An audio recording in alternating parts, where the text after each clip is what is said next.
That sunshine feels glorious today.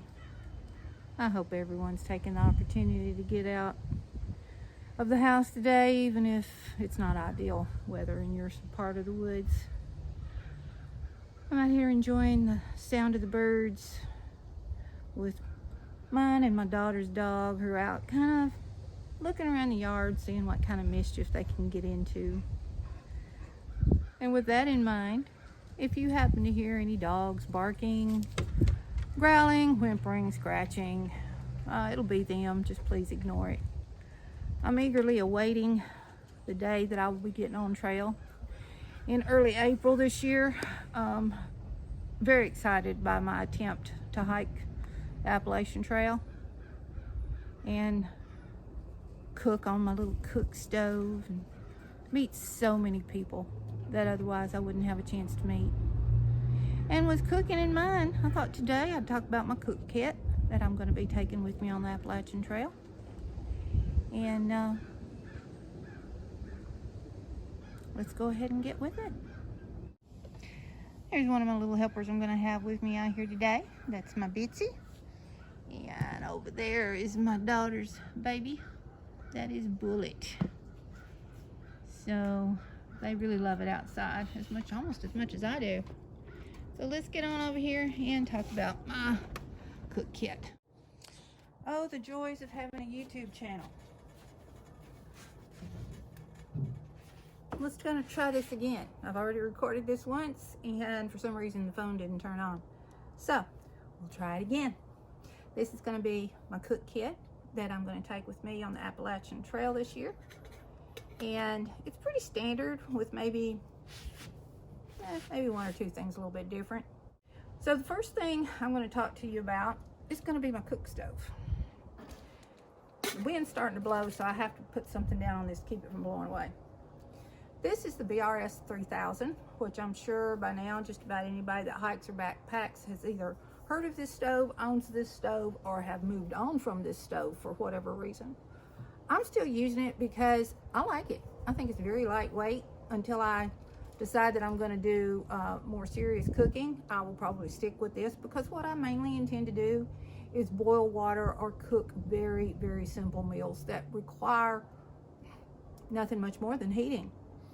So this is very lightweight, weighs under an ounce, folds down very tiny. I'll show you how that folds down in just a minute. When I bought mine, it was just a little over $12 on Amazon, and of course everything else has gone up, so I'm not sure. I still think it's a little less than $20. But it's very lightweight, very compact, and it's very user-friendly. So, goes on the small canister of fuel. That's what I use. You can put it on a larger canister, but this is able to be packed down with the rest of my cook kit very easy, so that's why I usually stick with this type of fuel. This is my gelato container. It's not going to be used for gelato in the future. It's going to be used to make up, I like to drink milk with my breakfast. So the powdered milk that I will take, I will mix it up the night before in this container and hang it up in my bear kit. But the powdered milk tastes more like real milk or regular milk if you do give it some time for the flavors to kind of blend or rehydrate. So that's what I'm going to be using this for. I can also use it for an extra drinking container. And if I decide that I want to use something that I want to cold soak, like maybe make some overnight oats or something like that, I will use this container for that, because this is very watertight or liquid tight seal. Next, let's talk about my cook pot. My cook pot is the titanium pot made by Tokes. It's a 750 milliliter.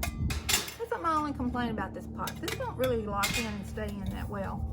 It serves its purpose, but it could be a little better. This does have the measurements on it. You can see it right side up here on the inside. It has the foldable handles like this, so when you put it on there, you can fold the handles out so that they don't get hot while it's being heated. And then the little ring, I guess it's a ring, little triangle ring in the top has a little slit right here so that you can slide it to the side, and that'll make that stay up so that it's easy to grab if you need to take the top off of it for anything. It's got the 3 little holes right here, so if you need to drain any liquids, you can do that. However, when you do that, you have to hold the lid on the pot because it's not going to stay, as you saw. So this is very, very lightweight, and it's easy to clean. One thing though that titanium is really not much good for is actually cooking in it, because it gets hot spots in the bottom of it and things burn easily. So a lot of people, I think, mostly just make really simple meals with this, like ramen or some kind of instant soup, things like that. Or a lot of people just boil water, put it in the dehydrated meals and let them rehydrate. Now with that in mind, something that a lot of people like to use to keep the food from getting cold while it's rehydrating is some kind of insulated container. This one is designed to fit the actual envelope of the freeze-dried meals in it. Just set them down in there and close it up. Instead of using Velcro on this one, I chose to go with a piece of shock cord. Just put it around it like a rubber band. I had also made one for my pot, but by the time I weighed this one and the one for my pot, I decided I wanted to save a little bit of weight.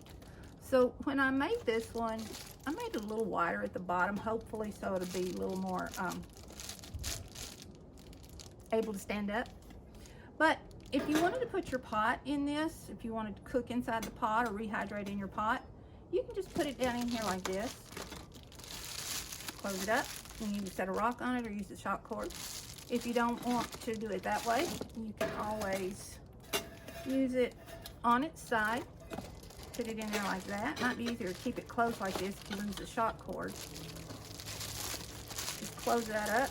You can either hold it, put it up against a tree, picnic table, something else, backpack, anything like that.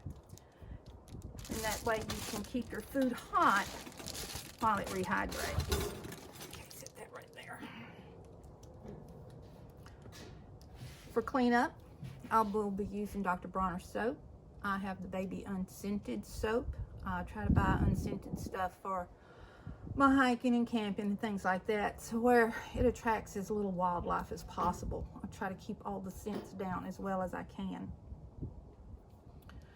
This little item right here, if I decide for any reason that I want to drink out of my pot, because titanium, it stays very, very hot and it transfers that heat to anything that touches it. So if you drink out of this, you're going to burn your lips. So this is a product, very appropriately named, called Hot Lips. Got a little slit right here that fits right along the edge. Just hang it over there. Hangs on like that.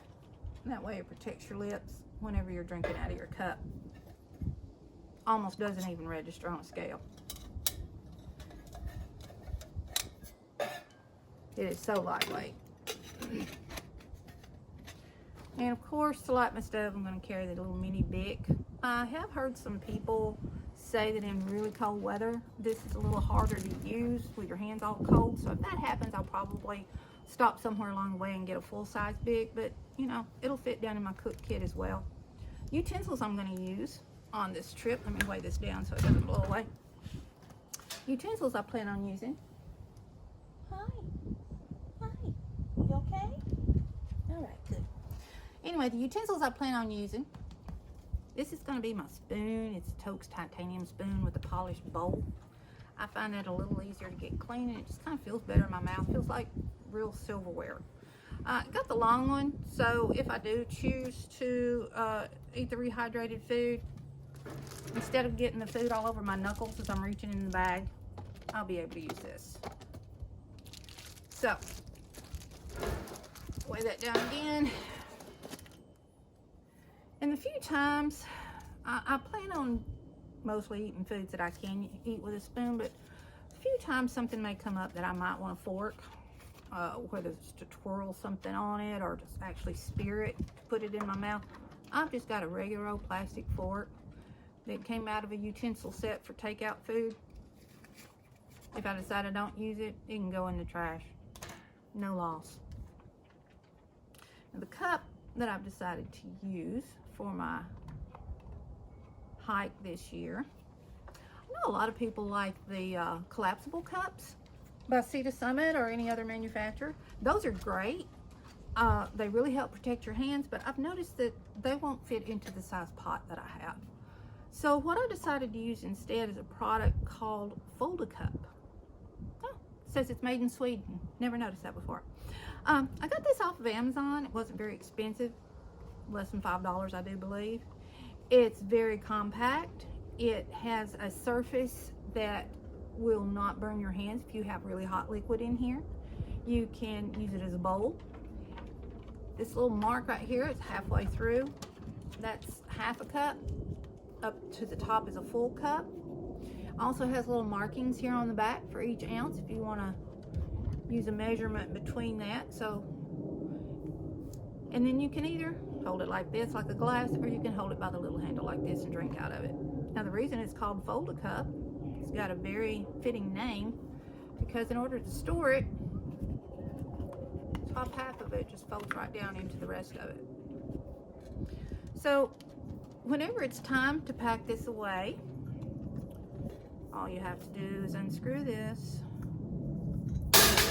Oops, I'm not clumsy. You didn't see that. Okay. This just folds right down. Turn this. So whenever you take this out, make sure it's turned all the way to the right before you attach it to your fuel canister, or you'll leak a little bit of fuel. But turn it to where then this will fold straight up. Goes inside its little stuff bag if you decide to use it. I know a lot of people have decided to save weight by not carrying stuffed sacks, and that's great. But on this I choose to, because there's too many things that can get hung up in. This will actually, the lighter will fit down underneath the handle of my cup. My little stove will fit right inside. I'm going to have to hang on to this. And then my hot lips will go right like that. If I choose to put my fuel canister inside my stove, this little rag that I'm going to be taking will be used for wiping out my pot whenever it's wet. Also, to cover the bottom of my canister, because if there's any moisture left in there, that little ring, metal ring along the bottom of the fuel canister can rust, and I don't want that coming off onto my cook pot. I don't know if it would damage the titanium over time, but I know probably if it gets bad enough, you're going to taste it, and I don't need that. So put it in the fuel canister, take the little cup that's got everything else in it, put it like that. Goes on top like that. Now, if I decide that I want to store my fuel canister somewhere else, maybe on an outside pocket of my backpack, okay, instead of doing that, what I will do, if this is not being used for something else at the time, put the bottom end upside down, that on top, that goes in there like that. Fold up my little cloth, that'll go in on top. All right, fold this down. Put my soap in a Ziploc. Most of my liquids, especially soaps and anything oily, I'm going to have in a Ziploc bag, just in case I don't have it closed enough and it leaks a little bit. I don't get it all over the inside of my backpack as well as all over everything else. What I do is I put this inside my koozie, and then the opening that's at the top, I set this in right side up. Next goes my spoon and my fork, and I fold it down.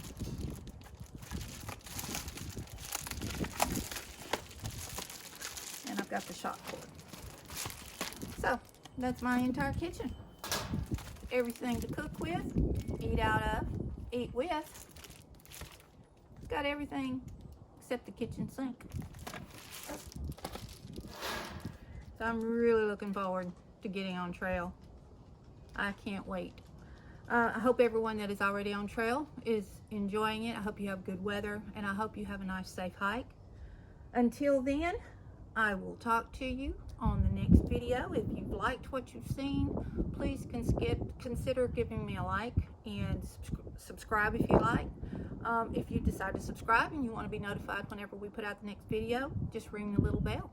Until then, I will see you on the trail. Pumpkin.